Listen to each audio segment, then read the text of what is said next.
Appleton with Inokinetic. Thanks for joining us here today. I started this company about 22 years ago because I'm a car fanatic. And when I started this business, there were a few companies I put out there as what I felt was the benchmark that I was hoping when I grow up could be like. Callaway Cars was one of those companies. Okay, I met Pete's father, Reeves, about 15 years ago in Irvine. And this guy was a legend for me, okay, because I first heard of Callaway in the 80s and have followed them since. And when I first met him at a Cars and Coffee in Irvine, the original Cars and Coffee, the famous one, he was so gracious. He was such a nice man and so cool. So I was, I would see him every once a year or so at an event, and we'd catch up on things. So we are beyond humbled and flattered to now be, an authorized performance center for Callaway Cars. There's so much that I believe we will all benefit from as driving enthusiasts, as car enthusiasts, with this collaboration. So without further ado, I'd like to introduce Pete Callaway to talk to you guys today about their company. Thanks, Shanu. Welcome, Pete. Thanks, Justin, on the fan there. That's good. So, yeah, no, it's exciting times. My dad founded the company really with no plan to go into the automotive industry. Rather, he was looking for a way to put food on the table. The quick background on my dad was that he is one of his early jobs in high school was working in Auto Dynamics in Massachusetts, and Auto Dynamics was the country's largest builder of race cars. And if you wanted a Formula V and you wanted to win, you got it from Auto Dynamics. So he went there looking to learn how to build, fabricate race cars, and learn engines and learn all the traditional methods of making cars. He was always fascinated by engines and what really made them work. So he became the de facto factory driver for Auto Dynamics, won the Formula V championship in 1973, and thought he was, hot shit, and he was going to get a ride and go, into being a sports car racer, like we all think when we're in our 20s. However, he joked Roger Penske wasn't calling, and he needed to find a way to keep going. So he went to work for Bob Bondurant in the first year of the driving school. Bob's concept of you can train someone to be a fast race car driver in a school. And so my dad and a few other drivers at the time were the first round of instructors at Bondurant School. My dad was in Connecticut, so they were, instructing at, Lime Rock was their local track. After about a year of riding in the right seat, my dad said, that's not for me. That's not for me. BMW had piloted a dealer demo program for the new 3 Series in 1977. It was a 320i. It was a pretty advanced chassis for its age. My dad thought, Jesus, this car would be great if it only had a little more power. So he asked for one of the used up school cars, and he brought it home. Actually, they were house sitting for a friend of theirs. My dad and my mom were living in a house. It wasn't even theirs. It didn't even have a garage built on the side of it, but they added a garage, and he built a one-off turbo system for this 320 that took it from, like 80 horsepower to 180 horsepower. And he had previously tried to get a job in New York City at Car and Driver, and he was turned down, but he became good buddies with Don Sherman at Car and Driver. And so he called up Don and said, hey, Don, why don't you take this 320 that I turbocharged for a week? And Don wrote a one-pager in the back of Car and Driver the next month. And it made it sound like this guy in Connecticut was ready to supply you with a turbo system that you can install in a weekend's time and double the output of your 320. But the truth was, my dad barely had the tools at all. He did it out of a hobby of making things. So the phone started ringing. People were trying to order these kits that didn't exist. So he hired friends from the neighborhood and taught them how to weld, and they got manifolds cast, and they were in the turbo system business without any real intent of doing so. That expanded into turbo systems for the 6-cylinder BMWs, and then Audis and Porsches and Volkswagens. Volkswagen kit was a big hit. the Volkswagen system, we're talking early 80s now, got the attention of Alfa Romeo. And Alfa was about to pull the plug on North America because they needed a horsepower bump to keep up with the new Maserati B-turbo of the day. So Alfa hired Callaway to do a twin-turbo GTV6. One of those, we only built about 37 of them before Alfa pulled the plug on North America. But one of those Alfas ended up in the General Motors war room in the competitive test department. And this little 2.5 liter 6-cylinder Alfa was a dead ringer for an 84 Corvette. And Dave McClellan, who was chief engineer of Corvette at the time, called up and said, "Hey, this Alfa, that you guys turbocharged is pretty impressive. We at Corvette are looking at a high performance version of a Corvette, either turbocharged or the overhead cam 4-valve, which ended up becoming the LT5. They said the turbo cars are all failing, but us engineers don't really want to see it get tossed in the dumpster. Would you guys be willing to have a whack at a turbocharged Corvette?" So that was really the big call for a small company in Connecticut to get, GM coming to the door to do some specialty engineering work. And that's the little bit background, because most people think we just started with life with Corvettes and moved on from there. But I've got a little bit of a presentation. I'll go through some of that history, some of what we're working on, and what's coming in the pipeline from Callaway. So hard to believe, but 2027, we're looking at our 50th year anniversary of being in business. I think with the philosophy of always wanting to do things right and do a good job, sound engineering principles, no corners cut, everything's beautifully fabricated. If you look at, the cars from the 80s, you open the hood, it was always like it had to be really, every nut and bolt and clamp and hose connection was sort of the artistry and design and craftsmanship. My dad was actually not an engineer, as much as most people think he was. He, again, this is the mid 70s, late 60s, so things are a little flexible, especially in New England, So he was actually a fine arts student at Amherst College in Massachusetts. Yet he convinced them to let him do his thesis on restoring a 1954 Ferrari that was like a barn find, from some buddy of a buddy. So they let him do it. And it turns out, years later, that 54 Ferrari actually won Le Mans. And it had ended up in a Massachusetts barn. It's just a funny side story. But no, my dad was frankly self-taught from an engineering discipline. And just kind of a cool tie-in. So we really try to avoid the tuner acronym, even though it's kind of commonplace in our business these days. But a specialist constructor is what we've always kind of preferred to be, because to work from a clean sheet of paper, an OEM execution of design, rather than pulling X, Y, or Z parts off the shelf and hoping for success in the finished product. Callaway today we've broken it down into 4 core business units.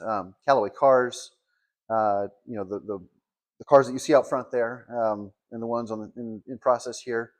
High performance vehicles sold primarily new through Chevrolet or GM dealerships around the country, backed by factory warranty.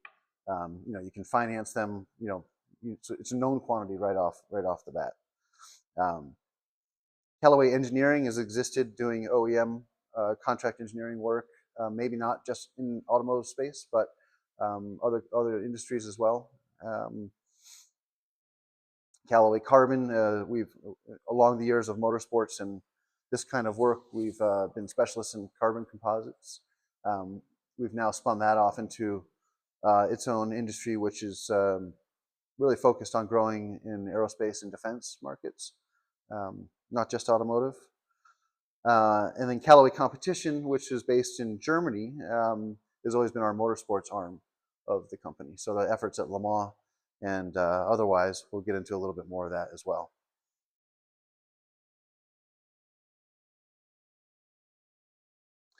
This is an example of our C8 with the wide body flares we make in composite as well. There, that's at our local track in Connecticut, Thompson. where you can take delivery of your Callaway and do a track day experience. So we've partnered with the track there. It's the oldest road course in North America. Oh, really? Yeah. Huh. I think that for the we've worked with Spring Mountain in the past, and as far as doing a West Coast track day delivery program, I think we'd like to get back active with them again with Chinoo's help, I'm sure. Um, you know, uh, third party endorsement and press has always been our key advertising uh, mechanism over the years. We've never really had a big budget for paid advertising program, but having an article that endorses what we do generates a lot of excitement in the. Even though almost all magazines are gone digital these days, it brings in a new wave of opportunity. Just an example of some of the press coverage we get.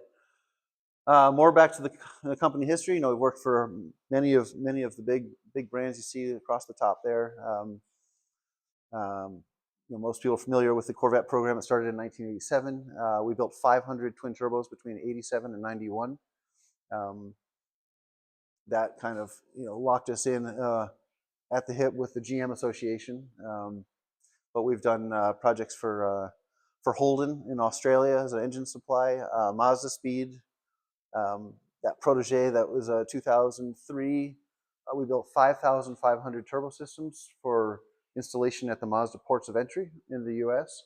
Again, it was a solution to a marketing problem that the car was suffering performance-wise against the competition, and they needed a quick solution to making more power out of a car and making it something special. So in 10 and a half months, we went from a clean sheet design, turbocharged the existing four-cylinder in the Mazda, kitted the parts, and trained their technicians how to do the conversion at the port of entries. The car sold so well that they signed up for another half model year and a couple thousand more units.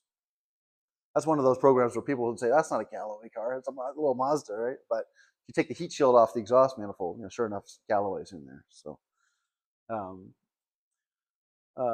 we talked about the Alpha a little bit.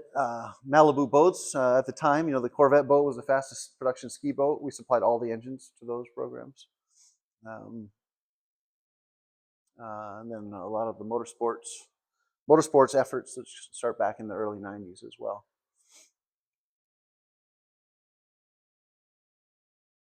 Some more generations of the Corvette history, which then got into some of the Camaros as well.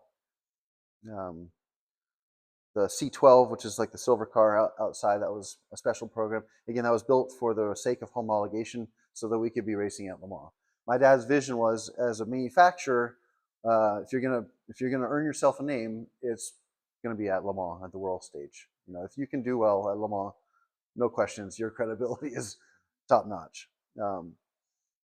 So in 1994 was our first time to Le Mans, a Corvette-based car.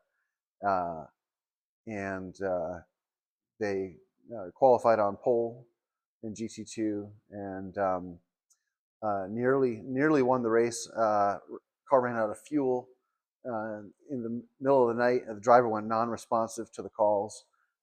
Longer story, but came back in 95 with a couple more cars, finished second and third in class in GT2. And then came back when the C12 was the next iteration of a homologated GT car. And each one of those cars had to have a certain number of road-going versions to be eligible for racing. Some of today's Callaway cars, everything's pretty much supercharged these days. In the 80s, turbocharger was a great way for adding power, but and superchargers were fairly archaic at that point. Fast forward to 10 or 15 years ago, the superchargers started to become a pretty viable solution, especially for executing this in the aftermarket. Now, during doing a turbo system conversion on a Corvette, that was a lot of work back in the mid 80s. Every engine count out of the car. They all got blueprinted, rebuilt, lower compression pistons to be able to handle the boost. That was a ton of work. Fast forward to the early C6 era when we started supercharging, we found that now you can install just the supercharger unit in place of an intake manifold. Everything's on the cold side of the engine, so from a durability standpoint, it's quite good. And with 6 or 7 psi, we're turning these things into near 600 horsepower cars. at frankly a fraction of the cost of doing a complete twin turbo system development. And by the way, the supercharger has zero lag, so the instantaneous response, which I'm sure some of you guys are familiar with on these cars, it was a no-brainer. It was absolutely correct. And we've carried that forward. We've continued to develop the supercharger technology for today's platforms. We've even gotten utility and design patents on our intercooler system and that housing design that we'll get into a little bit on the bench there. But we found the opportunity to further enhancing the ability of the supercharger through this triple element intercooler design was a first, and we were able to get patents on that technology.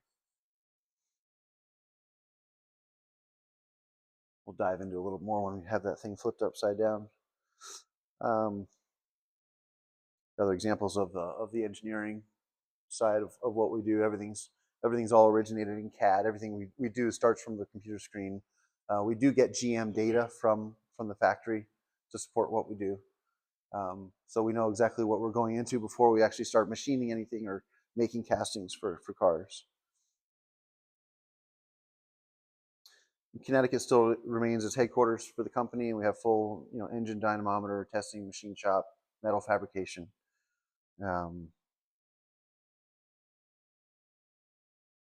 Callaway Carbon is we've moved into a facility just around the corner from here, and we have an opportunity to grow composites and aerospace business again. All the Callaway cars and the race cars, we've always tooled and made all those parts ourselves, and we see the great opportunity to grow composites, not really so much in automotive, but as in industries that will actually pay the right money for a high quality part. Nothing wrong with the car side of life, but the aerospace guys, we're not here to make thousands of parts to compete with, those kinds of shops. But the specialty, high quality, structural carbon parts, is kind of where we see the opportunity there.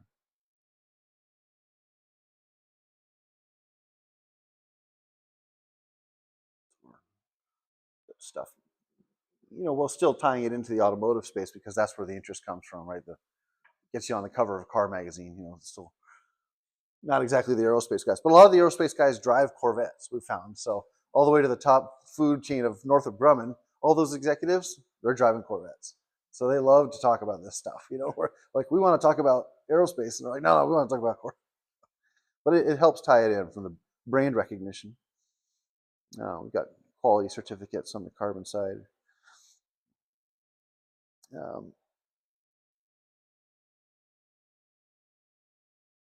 Callaway competition in Germany. So fast forward from the Le Mans days, the GT3 became established in 2006 with the ideas that let's try to have sports car racing be an equal playing field, but cost controlled, because it was starting to get run away with.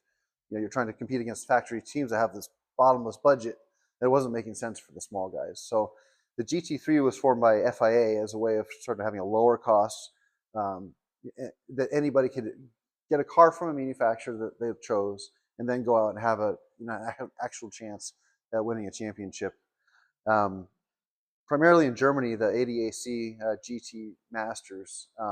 It's probably the most competitive sports car racing in the world. In its heights, 2010, 2011 era, the top 20 cars would qualify within the same second. I mean, that's phenomenal. I mean, it shows that their balance of performance was working. The drivers are all great, but graded bronze, silver, gold. But that's tighter than an F1 field. Is have that many cars within the same qualifying second.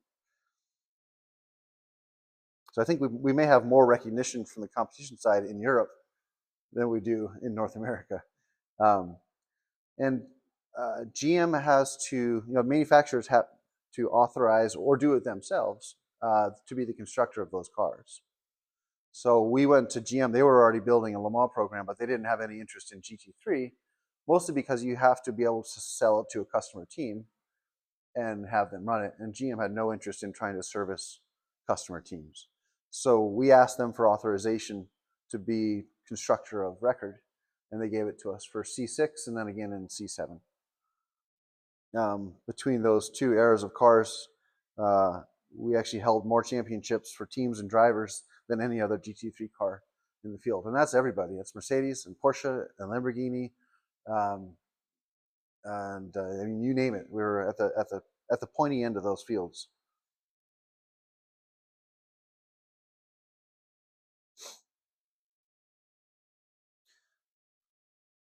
Every one of our major projects has been identified by a C designation, not to be confused with the Corvette C generation, but like the C12 outside, that was our 12th major engineering undertaking. Happened to be based on a C5 Corvette. So not to be confused, but these are, we've spoken about some of these. Won't go into the details of every one of them, but it's an interesting lineage of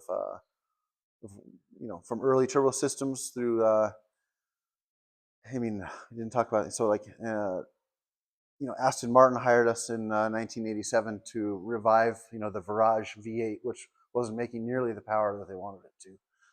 That worked so well that they hired us to be the race engine supplier at Le Mans for the Group C cars.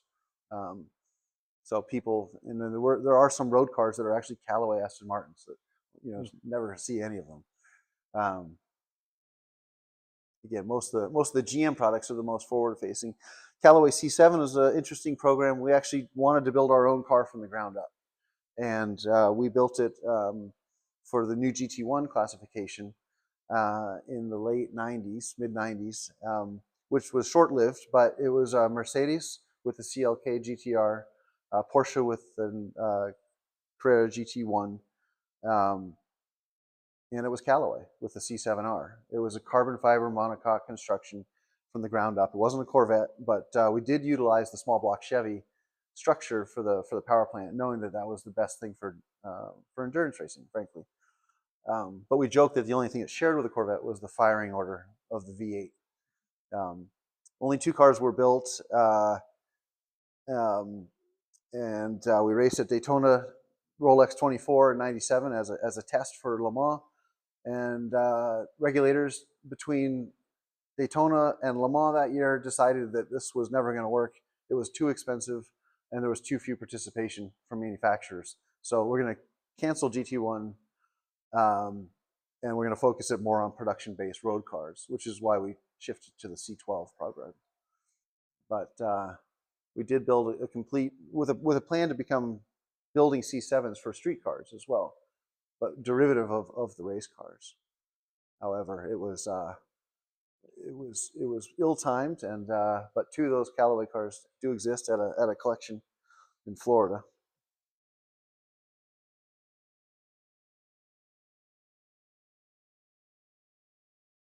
Skip through some of these details we've already hit on. Out of all those twin turbo Corvettes, the one people like to talk about most is Project Sledgehammer. And 1987, car magazines wanted to start seeing, as cars actually started making some real power, they were starting to go faster. And car magazines said, let's just go see how fast these cars will go as part of our testing. So Car and Driver hosted the first one in 1987, and they invited everybody out to the Ohio Transportation Research Center, which is a 7.5-mile oval. And the banking in the oval was neutral steering at 200 miles per hour. To give you an idea of the scale of what it was like there. It was pretty scary testing because what wasn't ahead of its time was tires technology of the day, and going near 200 miles per hour on late 80s Goodyears was pretty sketchy, especially if it hit like anything, right? So in 1987, we had built an early kind of prototype car that was pretty rudimentary, rough around the edges, but it went 231 miles per hour in the 87. And then for 1988, we said, well, why don't we sort of reset this? And my dad and Dave McClellan, chief engineer of Corvette at the time, said, why don't we design a car that can just have an adjustable top speed for these kind of events so that we can just go as fast as we need to? And with a turbocharged car, that was pretty easy. So Sledgehammer was, and part of the other problem was the aerodynamic, balance of the car at that point. So the bodywork change that came for Sledgehammer was the start of the relationship between our designer Paul Deutschman and my dad. And Paul still designs every Callaway car and thing to this. Even that housing of the supercharger, all that was Paul's design. But my dad called up Paul out of the blue and said, "Hey, I saw you design this Porsche Spexter. It was a concept car for Porsche in the mid '80s." And he said, "I think that looks great. Do you think you can design a bodywork change for a C4 Corvette that would make it aerodynamically stable at 250 miles per hour?"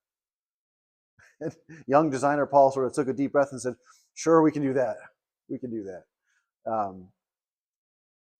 So they did that. They built the aero body for the C4, which made the car do just that. And in 1988, this car with 880 horsepower went 255 miles per hour. And it sort of was on the cover of every magazine and sort of stunned everybody. And we walked away from that saying, "Geez, we never really want to do that again." It's amazing that we survived, you know.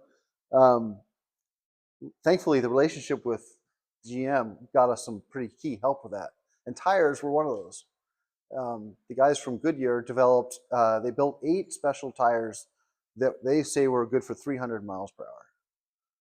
And after the week of testing was done at Ohio, they took the 8 tires right back off the car, and they looked just like a Gatorback. You know, they were designed to look like a street tire. They shook our hand. They said, "Thanks, guys. This is a great experience. We thought you just might like to know that our internal budget for building those 8 tires, $1 million." And we never saw them again. I was just, you know, and then, you know, that record, you know, production street car, even though it was, you know, a special version, we only built 1 Sledgehammer. People get it confused though, because they see that aero body, which we then offered as an option. So people see an aero body, say, "Oh, you got a Sledgehammer." Just so everybody here knows there's only 1 Sledgehammer. But yeah, that car is in a museum, actually in Ohio, in the collection.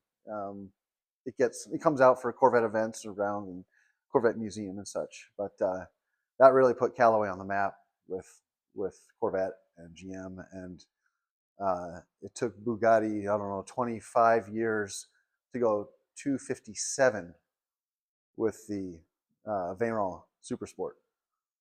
So It was 2010 when they did that. So yeah. So what was the RPO B2K option? Oh then? yeah, good question. So RPO stands for regular production option. So every time you order a car from GM, it's got all the codes from the window sticker for your different options. They actually assigned Callaway an RPO, and it was B2K. It was the engineering code for that.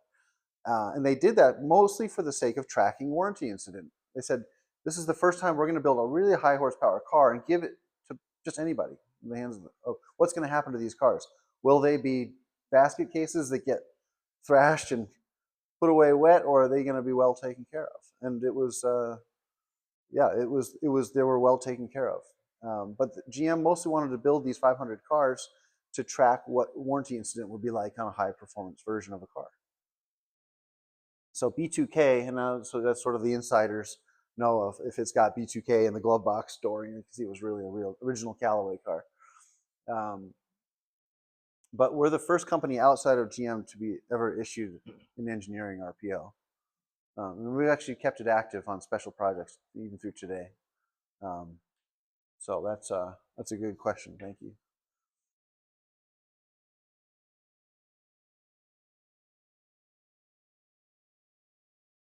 C7 we spoke about. C8 was the treatment on the Camaro at the time.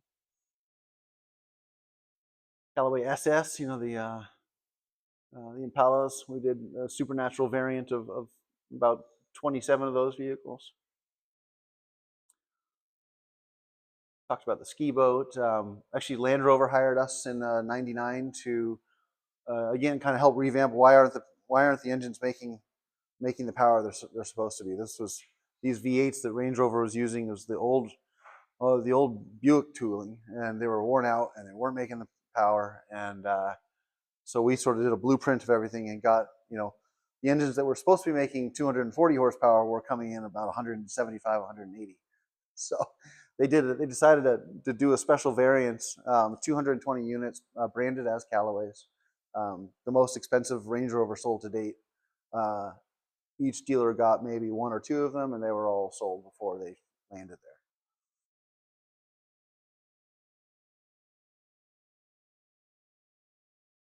Holden, Mazda Speed, yeah, and then the racing program starting. Callaway C16 was a rebodied, reskinned version of a C6, not done for racing so much other than to still just carry forward kind of a halo effect product for the company. It shows what we're capable of from a design and execution standpoint. Justin built most of the C16s, man of many talents. So Justin's been working with me for about 20 years now, since we started operations in California. So Justin knows all things of Callaway, and mechanically and technically, and working here with Shanu as the Callaway guy. So rest assured, if you're getting something done, it's being done the right way. This sort of gets us into the supercharged era of Callaway vehicles. As fun as things like top speed testing and racing go, the truth is those are very difficult business cases to make. You've probably all heard the adage of how to make a small fortune in racing. You start with a large one. And sponsorship in sports car racing is really a tough nut to crack as well. So we said, okay, we need to focus on building, growing our dealer network, building a real business around doing something more than once, right?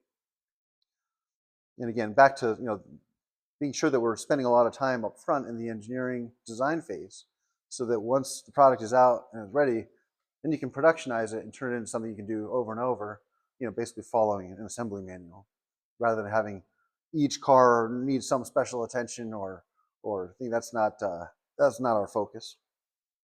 So trucks, SUVs, Corvettes, and Camaros became the bulk of our work for those years.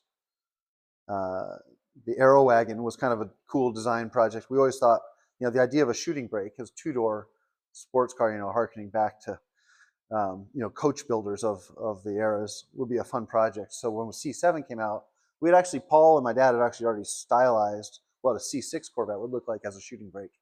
But then the C7 came out. We said, no, let's just do it. Let's try it. So that's the red car. It was just actually a hatch replacement for the C7, but it really transformed the look of the whole car. One of our longtime marketing partners is Mother's Polish here in Huntington Beach. Family behind that's been great, and we decided that we would use the Aero Wagon in our TV commercial run. This is 2018. So here's a little teaser of it. I'm not sure if it will.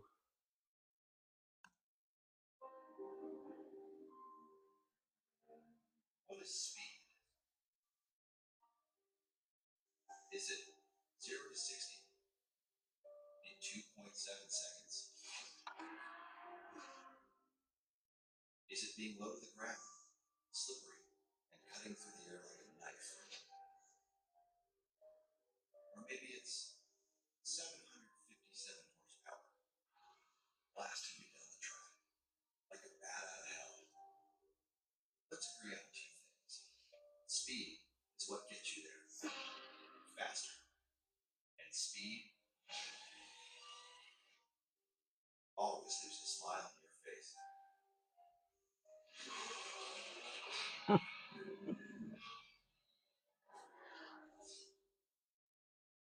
This is speed.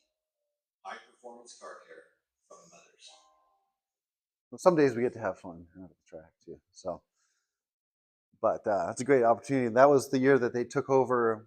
The F1 had their TV advertising program fall through at the last minute. Mothers stepped up and they took all the advertising, and that was running constantly through the F1 days. So, but we can never really justify doing something like that. We will often rely on our partners to help us out there. So.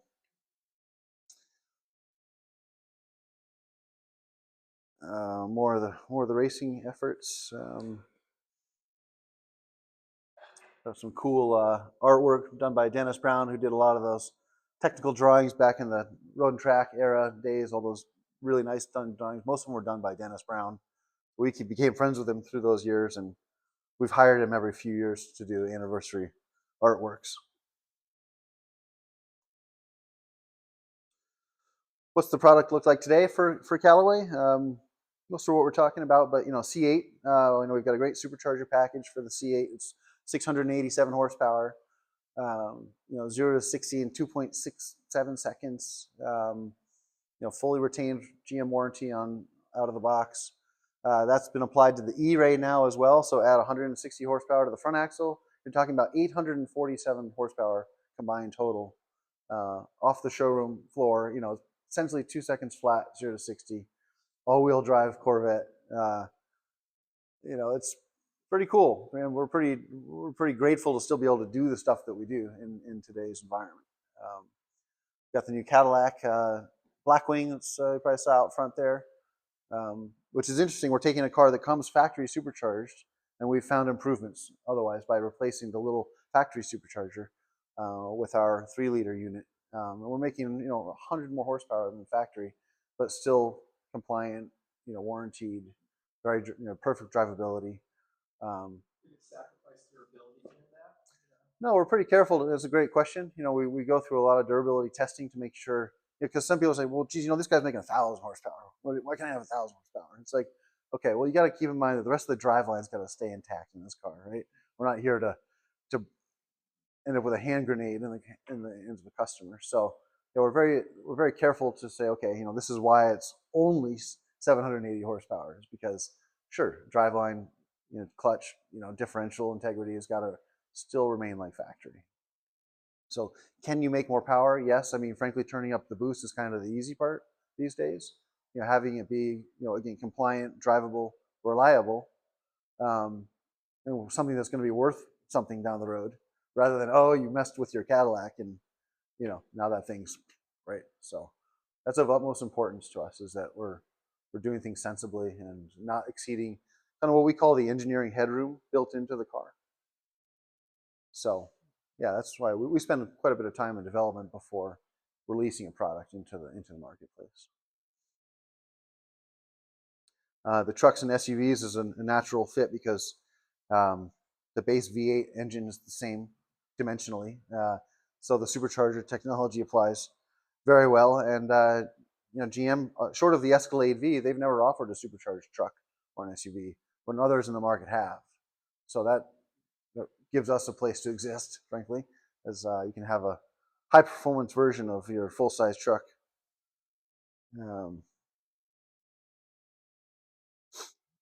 The supercharger technology for the C8 is actually, we shifted to a twin screw design away from an Eaton Roots rotor pack traditionally. But we found that in this iteration, the twin screw design is actually slightly more efficient at the pressure ratios that we're looking at, talking about making 7 or 8 PSI boost. And frankly, they're both very good solutions still, but there were some small efficiencies, mostly in the intercooler design. It's amazing, we can drive these cars at the track lap after lap, and all the temperatures are completely within control. It's not like the older days of forced induction where the more laps you put on them, the hotter everything kind of got, right? And I mean, even the factory cars have suffered that over the years. So this intercooler design, that rotor pack design, it's all, as a complete systems engineered approach to the car, it really does work excellent. Get back to, before we even touch a car, we'll get through this phase of knowing what we're going to have to manufacture, from aluminum castings to, drive belt integration, whatever it may be. So we didn't even touch a C8 for the first year and a half before really knowing what we had straight from the CAD data. Other things we do differently than others. So having a presence in Germany means that anything that we do has to be compliant for road cars there, which is way stricter than it is here. You can't even put a different set of wheels on the car unless they have a TÜV approval. And to get TÜV approval is wildly expensive. And like the picture here is, we made a different coil spring for the car with the wide body, with the wide wheels.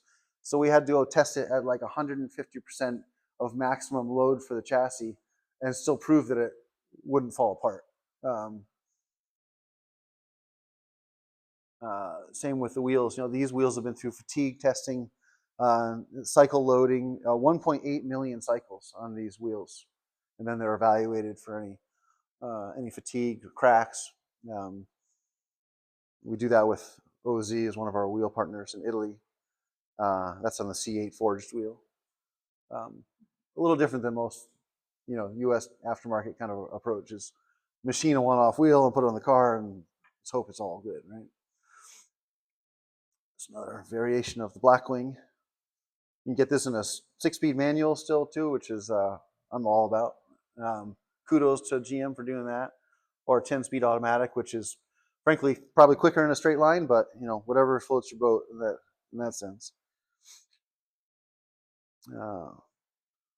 Lifestyle and marketing, photo shoots.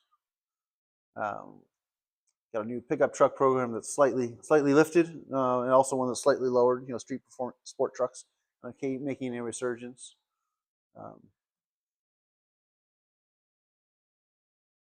Most Callaway cars basically start as supercharged with the power. If you want to add options like wheel, tire, brake, suspension, other various options, those are all a la carte.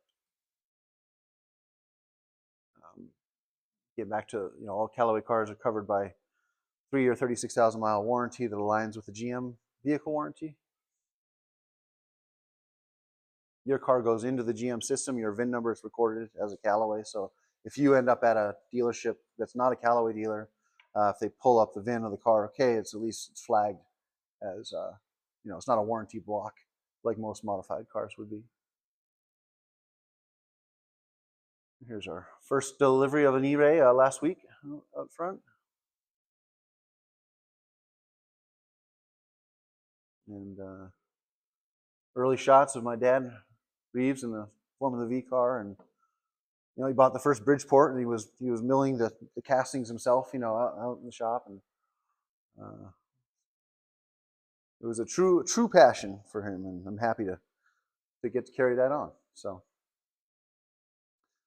thank you guys all for the time and coming out. Any questions?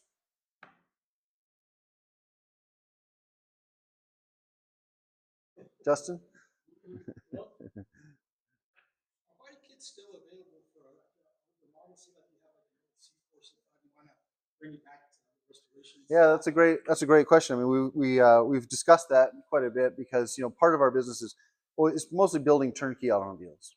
However, there's definitely a market for parts and pieces. We're a fairly small operation still, and just having the capacity to grow those other segments of the business. But yeah, at this point now, I mean, C4s are becoming popular again, right? All things 80s, right? It's sort of Radwood revolution, as I call it. So yeah, we're looking at, do we develop new parts for C4s that make sense? Nothing exists today for a C, like you couldn't buy, we didn't sell that twin turbo system as a kit back in the day. It was only a complete car. C6, C7 is kind of the oldest. We'll go back on a supercharged car today, but we still see the value in producing those kits now. And I can see that working well with Chanute as well, who's got, customers probably could be more track day oriented, and maybe they're not looking for just the turnkey road car appeal so much as they want some extra power and other chassis bits and components. We've got a lot of experience working with those cars, and Chanute brings some as well. So the idea of working together with Chanute on bringing market specific products, yeah, absolutely. I mean, now C5, C6, C7s are, yeah, I mean, they're falling into the era of there's a resurgence in demand there because people are getting these cars second, third hand, and they want to do stuff with them, right? So why not offer them a known solution? So that's a great question, and yes, that's in our forward-looking product development.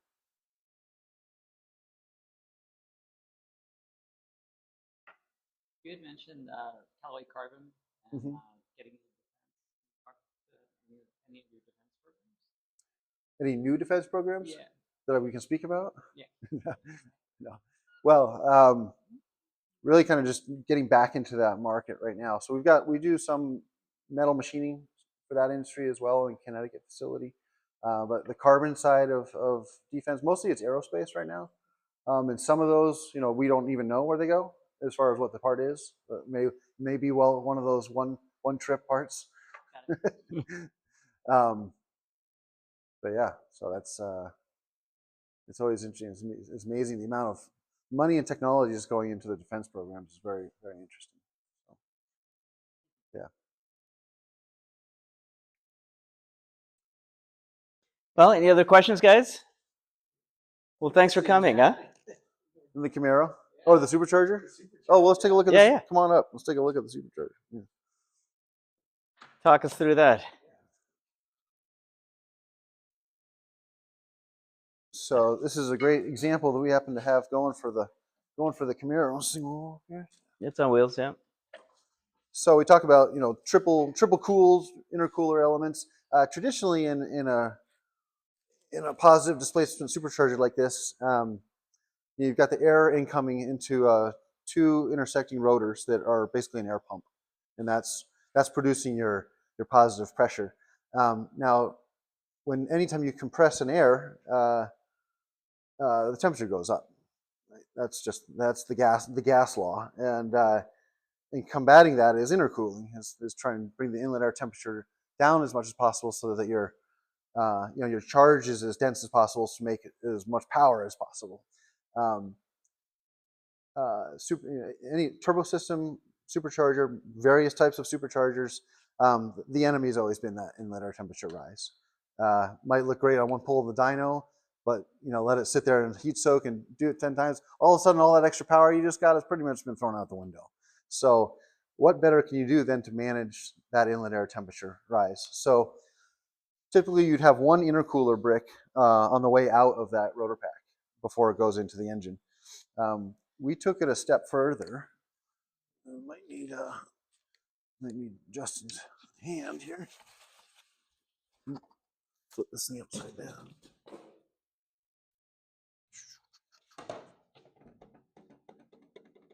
Thank you. Yeah, that's perfect. So you can't exactly see it here, but so this is the rotor pack, the large two central, and that displacement we talk about, either 1.74 or 2.3 liter or 3 liter. That's the amount of airflow per revolution that's produced by the supercharger. So in this case, the air is brought in the front. It's discharged down through a large central brick, which is in the back of this thing. And then the flow is bifurcated into each side, in which it passes through two more intercoolers. So this is now like a sequential intercooling pass. So the net result of that, and then it goes through a short runner into the cylinder heads. So for example, the previous gen supercharger, which only had a single brick, if you just look at real world numbers and going through a quarter-mile acceleration, it was acceptable to see maybe 40 degrees rise in the inner temperature after 10 to 11 seconds sustained wide open throttle. And that was just kind of what you got. That was pretty good. That was way better than the non-intercooled days, the really early days. And managing pre-ignition, spark knock, detonation, which translates into engine damage. So when the C7 Corvette came out, this didn't really fit under the hood anymore. Not this design, but the traditional design. So what suffered in the C7 Z06, for example, is that they tried to cram all that stuff under the hood. It was compromised airflow and intercooling packaging. That car, in the hands of the press, lasted 3 laps on the track before it went into limp mode. So we said, forget trying to stay under the stock hood. Let's cut a hole in it. Let's design it to be coincident with that hole. Allow us to package the 3 intercooler system, and having it up in the airflow actually acts as another cooling element. So we joke that that's the 4th intercooler, is that the whole thing's up in the breeze, and it looks cool. Turns into a shaker hood. And that 3 intercooler design, we actually were able to get, patents on utility and design patents for that technology. And it worked really well. That 40 degrees of what used to be through the quarter mile, that turned into about 7 or 8 degrees net rise. So you're really making the power, advertised power, under sustained high loads. So this applied very well to all these. And then today's iteration on the C8 and the Cadillac is a slightly different configuration of the bricks, but it's still effectively doing the same thing. All these things that we do, people start shopping superchargers, and you sort of get into lost again in sort of the kit market of what's out there. You've got centrifugal superchargers, you've got XYZ brands that are known for it, but again, this is the kind of things that Callaway does to take it a step further, make it really application specific, and work better than anything else that's in the market. Well, great. Thank you, Pete. You guys. Yeah, thanks.